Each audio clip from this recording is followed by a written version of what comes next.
India ഒരു assertive and aggressive രാഷ്ട്രമായിട്ട് മാറുന്നു. And rightly so, അങ്ങനെ ആയിരിക്കണം. അങ്ങനെ ലോകത്ത് ജീവിക്കാൻ പറ്റുള്ളൂ.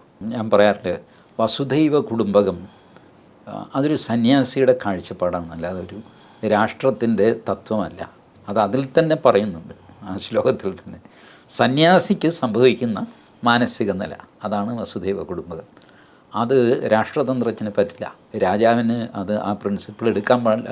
എടുക്കരുത് എന്ന് ചാണക്യൻ പറഞ്ഞു വെച്ചിട്ടുണ്ട്. ഈ വസുധൈവ കുടുംബകം എന്ന് പറയുന്നത് രാജാവിനുള്ളതല്ല, ഡോണ്ട് യൂസ് ദാറ്റ്. അപ്പോൾ അത് മോദി അത് ഫോളോ ചെയ്യുന്നു. ഇതിങ്ങനെ ഞാനും നീയും ഒക്കെ ഒരു കുടുംബമാണ്, അവൻ സമ്മതിക്കണ്ടേ കുടുംബമാണെന്ന്. ഞാൻ നിൻ്റെ കുടുംബത്തിലല്ല, പോടാ എന്ന് പറഞ്ഞ് കഴിഞ്ഞില്ലേ നിങ്ങൾ? വസുധൈവ കുടുംബം, ഇറങ്ങിപ്പോടാ ഇവിടെ നിന്ന്. ഈ ഫുളിഷ്നെസ്സൊക്കെ അവസാനിപ്പിച്ച് നമ്മൾ ആൺകുട്ടികളെ പോലെ പെരുമാറാൻ തുടങ്ങി. അതാണ് സത്യം.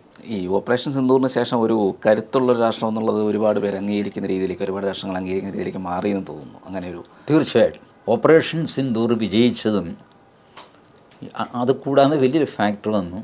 ഈ F-35 വന്ന് തിരുവനന്തപുരത്ത് ലോക്കായി പോയില്ലേ, അതും കൂടെ ആയിക്കഴിഞ്ഞപ്പോൾ എല്ലാവർക്കും മനസ്സിലായി ഇവർ കുറേ അധികം വാചകമടിയാണ്. മറ്റൊരു വാചകമൊന്നും അടിക്കുന്നില്ല, പക്ഷേ അടിച്ചാൽ അവർ കളി പഠിപ്പിക്കും എന്നുള്ള ഒരു സ്ഥിതി.